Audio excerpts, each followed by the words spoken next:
But this whole fallacy of saying that we have to... See, I'm concerned about the poor more than anybody or as much as anybody, but I don't think robbing one group and giving more money to the poor and saying, well, you can have your house, just pay the bills, but he can't do it. So it's a failed policy. Yeah, but when you have good intention, but the good intentions don't solve our problem. When you have someone like Warren Buffett, one of the richest, most successful men in history, begging to be taxed more, publicly saying, tax me, give the money to those who don't have it.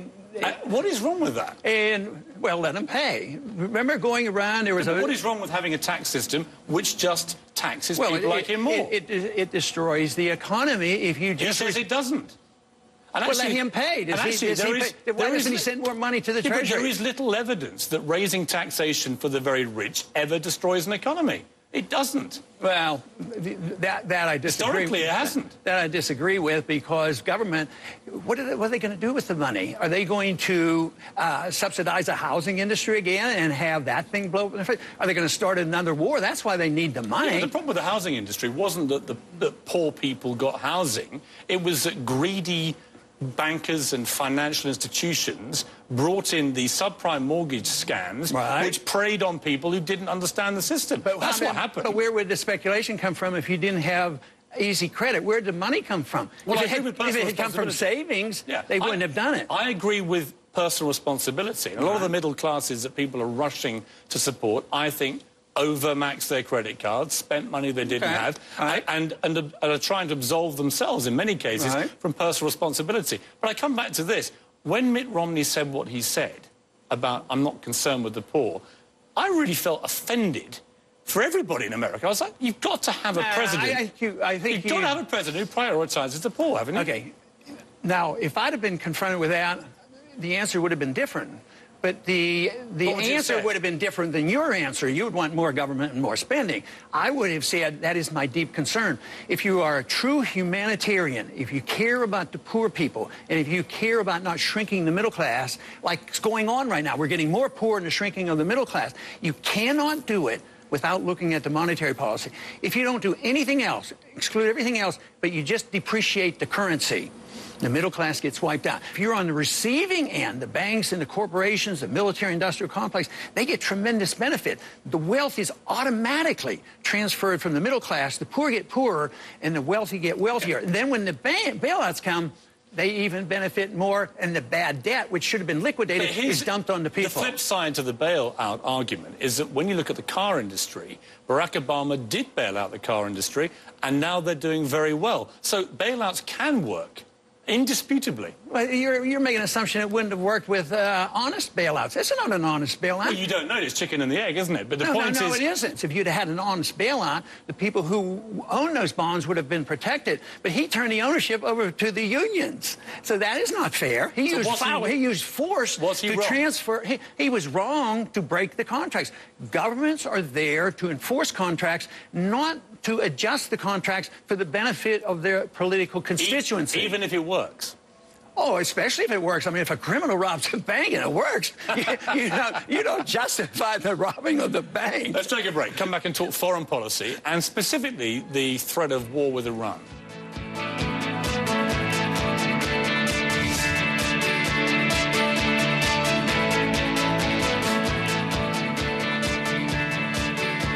Back now, my special guest, Ron Paul. Let me ask you this. You've lived through many American military conflicts in your lifetime, since the early part of last century. How many of them do you believe were justified? Well, justified plus legal...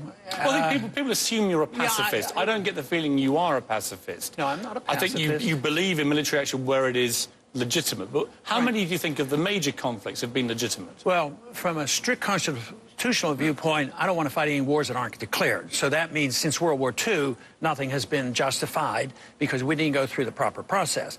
But when you look back... Didn't you support the conflict in Afghanistan? I did, but that said to go after only those individuals responsible for 9/11, not to go into nation building, not going in, into Iraq. It was war, wasn't it? To go after Al-Qaeda, it was going after criminals. Matter of fact, at the time, what I did was... Was it constitutional? Well, to a degree because it was limited. But what I introduced was a resolution to clarify this. Don't turn it into an excuse to go into country and occupy countries and take over countries and go into nation building. I said, look to our history about the letter of marque and reprisal. When you attack, say, at Pearl Harbor and declared war, that's certainly legitimate. Even though we had a declaration of war in World War I, it was a constitutional war, but it was a very foolish adventure. What is the ideological difference between being attacked in Pearl Harbor and being attacked at the World Trade Center? I mean, if you are But a country didn't attack.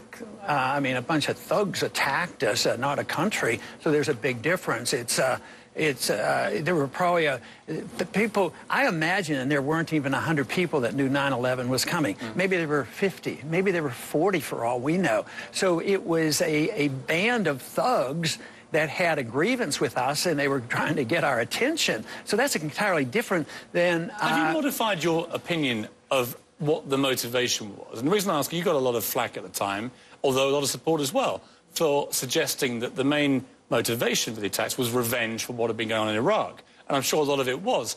But you also said that you didn't believe it was an anti-West sentiment, an anti-riches, an anti-capitalism. I'm not sure that's true, is it? I mean, it's certainly, if you were to interview the 9/11 attackers, I'm pretty damn sure they would also say, we are against Western values, we are against capitalism and so on. Wouldn't they? There's no evidence to that. If you read Robert Pape and Michael Schur, you'll find out they're pretty much the experts on the subject, and that's not their conclusion. But if you look at the 9/11 Commission, if you look at the DOD studies, if you look at the CIA, even if you look at what Paul Wolfowitz has said, you know, the great neocon, they've come to the conclusion that our presence in the Middle East was the most significant event on why they wanted to come here and kill us. And let's assume you become President Ron Paul. If Iran was to strike back at Israel, what would you do? Well, I'd go and look to the rules, and the rules are that if our national security is threatened, you explain it to the people, and then you go to the Congress and say, is our national security threatened to such a degree that we declare war against a particular country? If you believed that Iran had enough enriched uranium to genuinely launch a nuclear attack against Israel, would that knowledge alone mean that you would countenance military action? One thing that we should set aside is there's our CIA and the Mossad. Israel are not arguing that they have the case, and even Israel said, the leader of the Mossad said, even if they had a weapon, it's not an existential threat to them. So you wouldn't ever countenance any preemptive strike? No, not really. Why should we? That's aggression.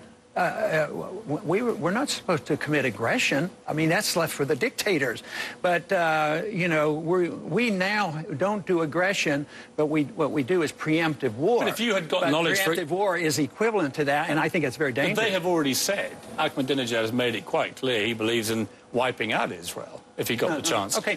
If you were president in the Second World War, and you'd been given knowledge the Japanese were planning Pearl Harbor, you would have preemptively struck, wouldn't you? Well, let me touch your first subject first, and that is quoting Ahmadinejad, because that's a misquote, but 99% of the people in the media would misquote it, and everybody in Washington believes it. What he actually said on the proper interpretation was that the regime in charge of Jerusalem should be removed from the pages of time. He did not say that Israel should be wiped from the face of the earth. Just think of the difference on that, removing a regime like getting rid of our administration or something. You're not seriously defending Ahmadinejad, are you? I'm trying to defend honesty, and I'm trying to defend openness, and willing to stop a war. Just Do you see him as a threat? Please let me finish my sentence. Just like John Kennedy was able to talk to Khrushchev. If we can talk to Khrushchev and he had 30,000 missiles, why can't we talk to a country that doesn't have a nuclear missile? And they are not, according to the record, they're not on the verge of it either. The reason I'm pushing on this is a lot of Americans who, you know, may like you personally or whatever, but they think you're weak on this because of the preemptive issue. And I come back to that question I put to you. If you had knowledge and you were president when Pearl Harbor happened, if you had pre-knowledge of that happening, would you have attacked Japan? An imminent attack. We're seeing the planes come over, obviously, yes. An imminent attack. Well, I mean intelligence. An imminent attack it may happen. An imminent attack is quite different when the planes are coming versus this fiction. We shouldn't have such short memories. Everything they're saying about Iran, we said about Iraq, and they were all lies. And how many men died? 8,500 Americans died. 44,000 I totally agree with you about Iraq. Well, but it's the same principle. As a newspaper editor back in Britain, I opposed the war in Iraq vigorously and loudly for 2 years. You should oppose us going into Iran. I think Iran is a different situation. Why? Because I think that they would, if they could, consider attacking Israel. And if you're America, you can't let that happen. And the Israelis are looking to America for leadership, aren't they? Why shouldn't they depend on the British? Why doesn't the British take care of them? They have a lot of influence up there. Let all the British kids go over there and die. I mean, why is it assumed that we are the policemen of the world, that it's our moral obligation? Besides, we're broke. But aren't there times when you have to be the policeman of the world? No. Really? It is not. We should provide for our national security. We do not have the authority. We do not have the money. And we don't have the moral authority to do this because it leads to trouble. Let's take a break, come back and talk social issues. I want to talk to you about marriage, gay marriage, abortion. See what you really think.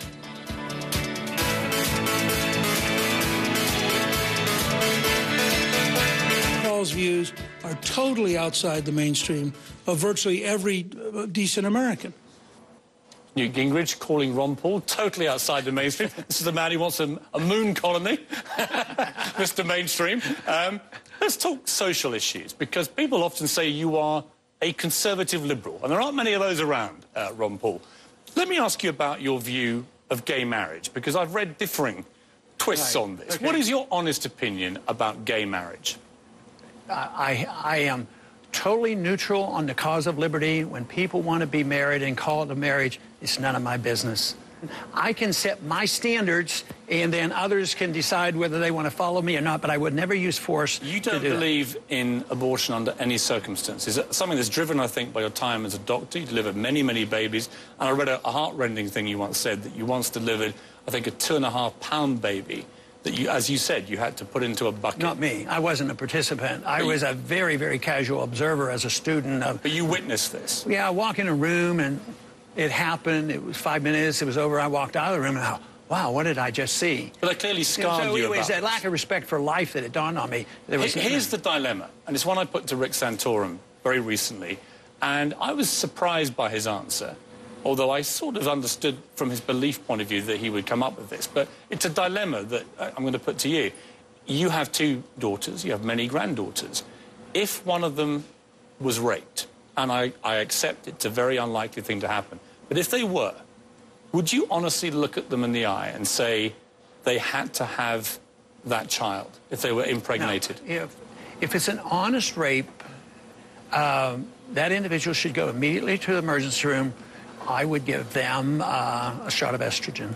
Or give them... You would allow them to abort the baby? Yeah, well, it is absolutely in limbo, because an hour after intercourse or a day afterwards, there is no legal or medical problem. If you talk about somebody coming in and they say, well, I was raped and I'm 7 months pregnant and I don't want to have anything to do with it, it's a little bit different story. But somebody arriving in an emergency room say, I have just been raped, and there's no chemical, there's no medical, and there's no legal evidence of a pregnancy. So life doesn't begin at conception? Life does begin at conception, but... then you'd be taking a life. Well, you don't know if you're taking a life either, because this is an area that is... But to decide everything about abortion and respect for life on this one very, very theoretical condition where there may have been a life or not a life. No, but here's the thing. Although it is a hypothetical, it does happen. People do get raped and they do get impregnated, and sometimes they're so ashamed by what's happened that weeks go by before they may even discover they're pregnant. And they have to face this dilemma, and they're going to have a president who has a very, very strong view about this. Now, this is like the proposal that the people who like abortion endorse abortion because it's the woman's right to her body. You say, well, does that mean 1 minute before birth you can kill the baby? And I did this on one of the TV programs where some women were opposed to what I was saying. I said, this non-time baby, it's in the woman, she has the right, she argues her case. I said, you would abort this baby because the woman has had some unfortunate circumstances, so the doctor gets paid a handsome fee to kill this 9-pound baby. oh, that's not what we're talking about. But that is what they're talking about. They're talking about a human life. So a person immediately after rape, yes, it's a tough one, and I won't satisfy everybody there. But to tell you the truth, what I saw happening in the 1960s and the change in the law and the change in attitude, people were doing illegal abortions. To me, it's a moral problem. It was to change the morality of the 60s. The lack of respect for life leads to the lack of respect for liberty and all the things that I believe in. So it was a change in morality that had the Supreme Court change the law.